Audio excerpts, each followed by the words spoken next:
Hello and welcome to a bonus Tuesday podcast episode. This week we're interviewing a Scottish filmmaker about a documentary on the 2014 referendum. Welcome everyone, and Fiona and I are here talking to Jane McAllister, and Jane is the director, producer of a film that's called To See Ourselves. And it's about the 2014 referendum campaign, and then it's about Jane's dad and his activities. There is a 3-minute trailer that's been produced for the documentary to give you a flavour, and we'll include the link to that in the notes to this podcast. How do you describe the film? Where did the notion for it come from? There wasn't much of a notion to begin with. I didn't really plan it. I was helping out my dad and his friend who had decided they were going to make little videos in the lead up to the vote, and they were getting about 6 likes on Facebook, and I was kind of standing there, you know, I had a very basic camera and I had a new baby. Well, she was due about 8 months, and I was kind of looking to get back into filmmaking a little bit, so I said I'll help out. And then, you know, putting a radio mic on my dad and following him, ostensibly just to record meetings. But the thing that I found was so interesting in the meetings, I was obviously interested in the speakers and the content of the meetings, but it was the before and the after. You know, my dad, he's slightly chaotic as a person and really passionate, but him getting a meeting together is kind of something to behold. And then the kind of like aftermath is like, when you've got a radio mic on someone and you're just privy to these conversations, and they're amazing. My dad's very good at speaking to people, and you're kind of eavesdropping in a way, and it's fascinating. And so a lot of the work that I have done in the past, like I like observational footage. Your ideal situation is that people are forgetting that you're there and you're shooting from a distance. So, you know, that just gives a real truthful sense to the footage. And it just kind of like escalated. I just went to more and more meetings, and then I would follow him around the doors, and just opened my eyes to how much work he was putting in. Oh. He was a counsellor as well, wasn't he? He was a counsellor as well. Yeah. So he was only a counsellor for that period. He was voted in. It was suggested that he stand, and he accepted it just for the referendum to give himself a better platform to speak. And then he stood down after it. But he loved doing it. So I got this unique access into the grassroots campaign, which was what he was an activist first and foremost, but also his council activities. During that summer, it was the Musselburgh Festival, which, weirdly enough, so every councillor in East Lothian and Musselburgh gets an opportunity to be the provost of the town. And my dad had requested that year. So he was the provost. He got up, he was getting through speeches and stuff. They weren't supposed to be political, but he would always manage to shoehorn something in. So when you're asking like maybe the sort of like the process of making it, a lot of footage, too much footage because of this lack of plan. Because of just like catching filming on the hoof, and then having another baby like immediately after the filming process, so that she came like the day after I stopped filming. It was just mental. And then so very, very slowly looking at this footage, and I had 1 day a week to work initially for the first 2 years, and I didn't have any budget. And so I, you know, you have to watch everything, and you kind of have to transcribe everything. I hand transcribed the whole lot, hundreds of hours. And I kind of enjoyed that process, because that's when you start to see the threads, and that's when you start to realise what you've captured, the themes. Yes. So it's totally fascinating, and there's not really a shortcut for it. So it's very, very time consuming. What are your hopes for it? I mean, at some point it's probably just going to be released online or a DVD or something. I'm not sure. Mm-hmm. I would love for it to get abroad. I'd love for it to get on the telly. You know, I'd love for it to get onto Netflix or something. I don't know. I mean, it's such a long, long journey to try and get distribution for this, and to try and not just release it and expect, well, there's going to be some people that are interested in independence that will watch this. You know, trying to give it another place in culture. When I watched the clip, I was quite interested, thinking, who primarily are you aiming it at? Because it seemed to me it could either be like a history of what happened in 2014 in a perspective, perhaps for people who weren't there, who didn't live through it, or is it more of a contemporary thing and it's actually partly a campaigning tool for our current endeavours? Who's your audience? It's funny because I was really trying for it not to not to think of an audience. I was trying to, like, especially with the long version, trying to all the time just trying to be truthful to what I was seeing in the footage.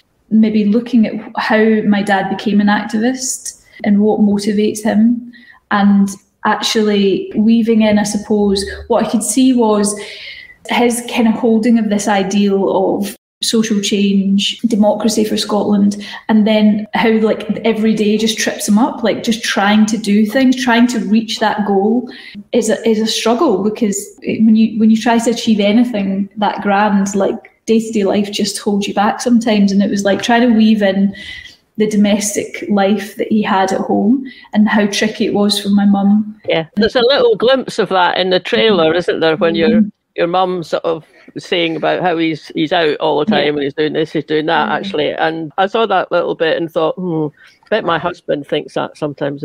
So you're filming at a little bit of a distance, but you're picking up conversations. It's not exactly a fly on the wall, but it's a little bit like that, isn't it? And you wouldn't have known what you were going to pick up at all, actually, when that was happening.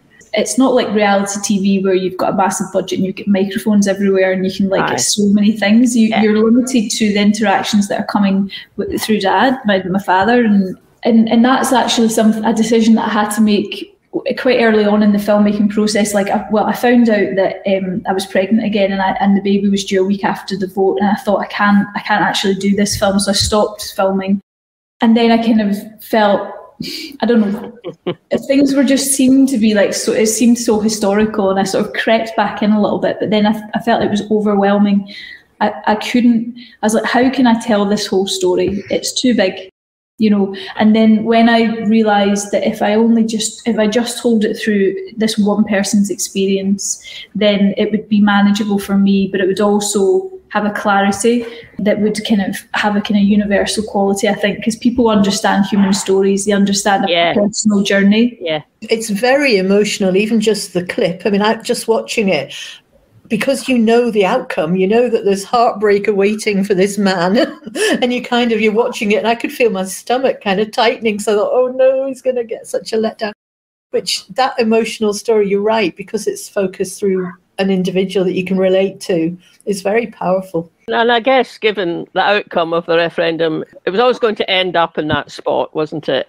But the other thing that occurred to me was my personal kind of experience included I'm in Glasgow. You know what Glaswegians are like. We talk to complete strangers at the drop of a hat. And, you'd be sitting on a bus and a complete stranger would then turn and say, well, have you made your mind up yet about how you're going to vote? And suddenly you're in this conversation, and they could be quite in-depth conversations, even although, you never knew when the other person was going to get off the next stop or not. And that kind of thing, if I think back to it, that kind of interaction to me it's almost magical somewhere. It was just kind of like it evoked a sort of spirit that was part of that campaign. I haven't seen the whole film, so we're going on what we have seen. What struck me was that there are a whole decade's worth of people who, from 2014 to now, who couldn't vote then and who can vote now. And they have no experience, or probably very little experience of that. Certainly if they were at the younger end of it, they won't have any experience of that. And an honest portrayal of what happened when your dad going round and just the family dynamics and everything, that could be really valuable to tell people. I think that's I think that's one place for it. Terrify them, couldn't it? The idea what they're up against. Well, I am hoping that there's some of the positive magical moments in the film as well. There's loads of the positive magical moments. And you're absolutely right, that experience you're talking about on the bus, that's what was really exciting about the time, and why it was such, in lots of ways, an easy filmmaking process, because as soon as you had a camera on the street, people were just coming up right in and saying their piece. Everyone was expected to have an opinion, and they formed it, and they used whatever stats. I mean, the thing that I always laughed at is like everyone had their favourite stat that they would just like come out with, and whichever way they were going to go, they got passionate about it, and they got excited about the fact that it mattered, what they thought, and they were interested. Conversations on economics, on the EU, just happening in the street. Yeah. It was totally unique. And I think that's what happens when people it's a healthy society, when people are engaged in politics, I do think that should be more normal. I think we need to get back to that. And it's very difficult when you look at the tone of the debate now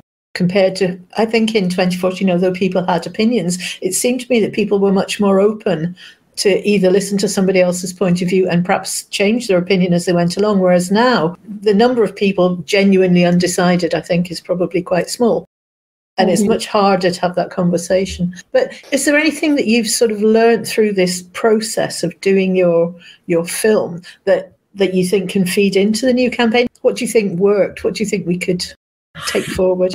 I think there were real strengths in the campaign in terms of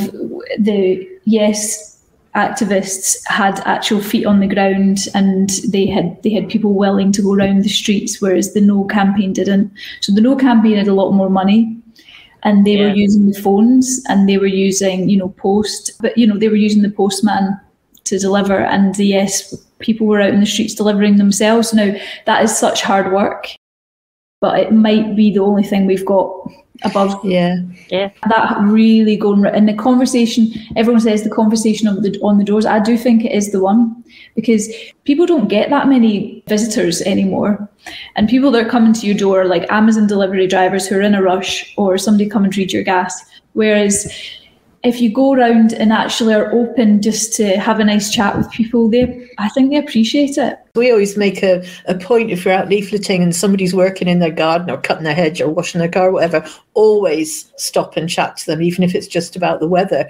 I've never had anybody who said, get off my lawn or anything. They've always been happy to engage. And they might have said, who's your leaflet for? And we'll say independence. And they might say, oh, not for me, dear. But they'll still be nice about it because you kind of had that interaction first. Yeah. But the human touch is our weapon, really. I mean, one thing that really intrigued me from, I think it was maybe in one of your earlier emails with us, where you said you don't do socials. And I thought, how can you possibly manage without doing socials nowadays? Personally, I'm not, I'm on Facebook, but I don't post. But I've got people to help me with this campaign. Right. Because I could, obviously we would get nowhere without it. And I'm creating a lot of the content and then disseminating it to some colleagues who are putting it out on the platforms. It's so much work. This crowdfunding campaign, I didn't really expect it to be. Yeah, the team that you've been doing that for, they've certainly come up with some. They've garnered interest in it. You've featured quite a lot. There was stuff in the National and then on with John Drummond the other night. I see posts being shared quite a lot around Facebook and around Yes groups on Facebook. So it's certainly, being picked up. Do you think that's going to be enough to get it funded? Do you know what? Today we're at 66%. So it's gone. It's jumped. That's jumped a lot, because when I looked at it probably last week, it wasn't that much. That's great. That's really good. It took a massive leap. We've had a couple of big donations. We had the Indie Live broadcast last night. Yeah. And also Creative Scotland have come in with some money. Nice. Oh. They've got a fund which is like in partnership with Kickstarter. It's called Future Forward or something like that. Yeah. And you applied when you launched your campaign. Like, people are looking at it, and Kickstarter can see that it's been shared. I think there's something like 41,000 views on Twitter or something like that. That's brilliant. Yeah. So Kickstarter made it a project that we love, and then Creative Scotland came in with some money. So it's amazing. What kind of response have you had then in general when you've contacted people? Has everybody been up for helping? Have you found some sections more willing to open the door to a newcomer with an idea than you have others? Yeah, loads of people have been so helpful in terms of individuals that I've reached out to, like Leslie Riddick, for example, has been such a great supporter for quite a long time, actually, because I worked alone on this for so long. Then when I was trying to make it into the feature film, and she helped me when I thought maybe the feature film could be 3 hours and 15 minutes. And she was like, Jen, no, that's not feature length. But she's watched a bit, couple of cuts, and she's been so helpful. So Pat Kane as well has been amazing and promoted it. There's certain places where you would have expected a little bit more and it's not come. I don't know. it's really hard to tell. I think sometimes people need to see something being successful before they join in. I was wondering if the fact it was on an independent subject, if that was actually closing doors, because, you know, people will put a political label on that they wouldn't put on an anti-independence movie.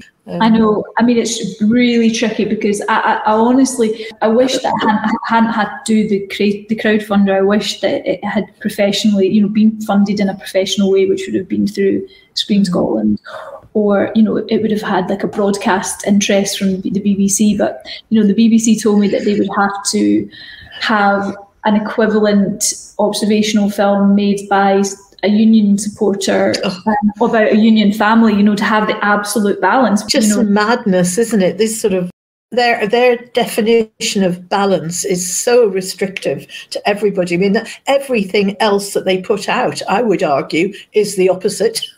You know, from their sort of unionist perspective, it's appalling. So what are the next steps then? Let's be optimistic and imagine that you've got up to the full amount that you need to take it forward. What happens next?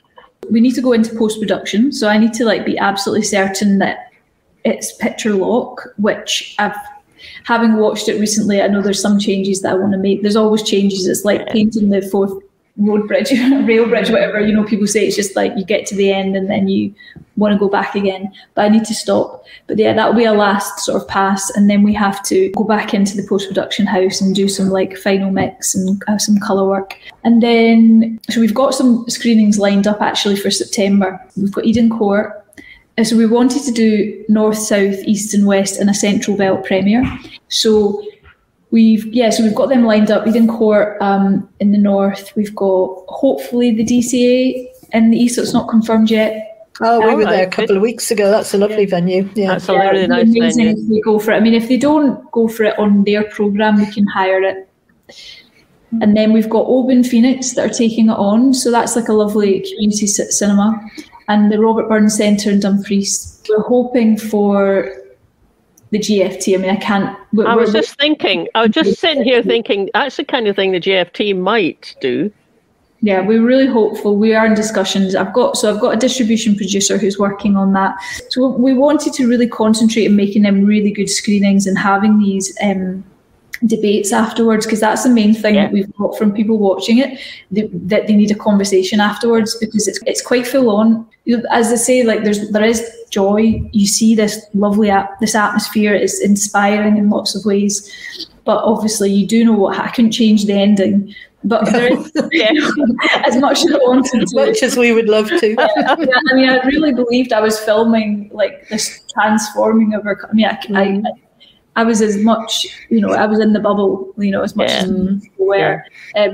But I would say that there's an uplift at the end. Obviously, I have the baby, and my dad continues to campaign. And I think most people's reaction is, as sad as it is, that it's quite galvanising, because it makes them feel like, I want to get out. You know, I want it. We were so close. And it was the right cause, and we have to, and it's going to take work, and so that kind of sense of what do we do now? So having a discussion. I mean, I would love to have people from kind of both sides, if you want to call sides of the debate, and we will try for that. And if we can't get somebody from the other side, what we're thinking of doing, what I would like to do, is to go to the town a couple of days before. And there's a wee sort of tiny theme in the film where I speak to people on benches, and I'd quite like just to ask film people and ask them if they would give a question for the panel, especially if they're on the other side, and then project that onto the back for the Q&A, and to try and create that slightly different dynamic where it's not just everyone who's singing from the same hymn sheet, which I think was something that I saw during the campaign in the meetings, which took a lot of work to get these meetings going and to get all the speakers. And my dad would to spend so much time with the PA system and everything, and then getting the leaflets around the door. And then they would say, how many undecideds are there in the room? And about 2 people would put up their hands, you know? Yeah. I was just wondering, you know, if foreign press might pick up on it. And partly that's in my mind because Fiona and I were at a meeting the other week over in Edinburgh, and one of the speakers on the panel is a French journalist who's based in Scotland. I just thought, wow, do you think there's any chance that could get picked up? Because sometimes, I mean, that might not change any minds in Scotland, but it doesn't do us any harm if there's some really good material, and it sounds like it is good material, that can also get a bit of use elsewhere. Canada, New Zealand, Canada, America. Mm-hmm. Yeah, I mean, we really would love it to get an international screening in a film festival, and that's something that we're going to try for as well. So it was in a market in Switzerland a few weeks ago. So it was in a festival called Visions to Real. It was in the market, as a kind of rough cut, ostensibly. And I met with a few film festival organisers, like there's a festival in South Korea, and they were really interested, and that wouldn't be until February that they would have their festival. A lot of these film festivals abroad, they're okay with you having domestic screenings as long as it's not been online. Now, we do have like an online premiere planned, but one night. So in the Kickstarter, there's a reward that you can, it's £10 and you get your ticket for that online premiere, and there'll be a Q&A after it as well. But then it'll be offline, and then it'll be sort of out to other cinemas, like beyond what we've organised, the 5, and open to them to take it on. And then also the next tier will be open to community groups. But in the meantime, we'll be applying to film festivals abroad, and hopefully having some kind of international attention. I mean, it's along, like, every film festival to apply, it's between £50 to £80, per film festival. It's so expensive. So this is another reason why we're getting that budget together. If only we had a film festival somewhere in Scotland. Well, this is a wee issue because I have applied, and it's not that for whatever reason, but the Edinburgh Film Festival is coming up, and I'm hopeful because I understood this year they were only accepting submissions from Scottish-based productions. Oh. And I had to tick a box: are you Scottish based? Are you native Scot or Scottish born or something? And is the film about Scotland? So I was very chuffed to be able to tick all the boxes and kind of hope that somehow, I don't know, it's a tricky one because it's been resistance. There has been resistance because people prejudge it, and I would honestly say, as much as it's coming from a certain perspective, following an activist on the yes side. It really has, there's so many different voices in it, and it really is, I think it's complex and nuanced enough. Yeah. It's definitely not propaganda, and I could have, I could have done that. Yeah. And I would stand by it that it's a valid story to tell. I don't think it's going to change anyone's minds. I think it will potentially open their minds a little bit to arguments from, and I think it will, I've said this before, and I think it will humanise the campaign for people that don't really feel like independence is a threatening thing, feel like it's the way it's been portrayed as this nationalistic. I don't know, something that seems scary. Change is scary to people, but I think if people watch this film and understand the route and have empathy for the journey that somebody's taken to come to the conclusions they've come to, and the amount of hard work they did, and also that emotion of when it was lost. I think that can only be a good thing for somebody who's unsure about voting for independence or who voted no. It's a film done from a particular angle with a particular thread through it, from a particular side, but all those voices are in it. I want to know how your mum and dad are feeling about it, and what do they think about it all now? I mean, they just want it to be over for me because it's been so long. Yeah, my dad first and foremost wants me to feel like I'm satisfied with the film, and that it's done what I believed it could do, or it's had its life. Also, he is an activist. He's still doing it, and he does see the value in the conversation that it could, foster. And I think he would love to travel around with it. If communities were wanting to have a screening, like he would be the first one. I think that would be great. Yeah, he would be the. I mean, I don't think they'd expect him to be trotted out on the stage to take a bow afterwards. I'm sure they'd want to meet him. Yeah, and he loves traveling. He loves speaking to people. I mean, my mum, on the other hand, I don't know how happy she'll be if he becomes this kind of like traveling around with this film all the time. No, I think she won't mind. My mum is just like, again, just wanting for me this to be fine, you know. Yeah. What will be a success for you? What's your idea of it'll all be worth it? No, just to have it to be validated as a piece of work that of quality and not a campaigning film, and for people to say, you know, even from the other side, well, I enjoyed that, and that maybe that's made me think. You know, and if it sparked some conversations, and if it was, you know, as you say, the young people who missed the 2014, if they got something out of it, and also just for me, like to feel like I can walk away and I've done everything that I can, you know, because it's taken up so much. You can tell it's taken up so much, and I've got so many other things that I want to do and trying to do, and it's just like this thing has become, you know, I just need to be able to feel like I've done enough and then walk away. Yeah. All good wishes for it, and hope that fundraiser reaches the target. Yeah. I mean, it's great that it's just zoomed up like that recently. Actually, that must be really heartening. You know, thanks for coming on and having a chat to us. I've really enjoyed it. We'll put the link to the crowdfunder on the notes underneath this, and please share it with whoever you think would be interested. Absolutely. Great. Yeah, thank you. Thanks so much for giving me the chance to speak. And thanks to everybody for listening. Hope you enjoyed that bonus Tuesday episode. We will be back again on Friday with our normal Friday podcast. Catch you later. Bye now.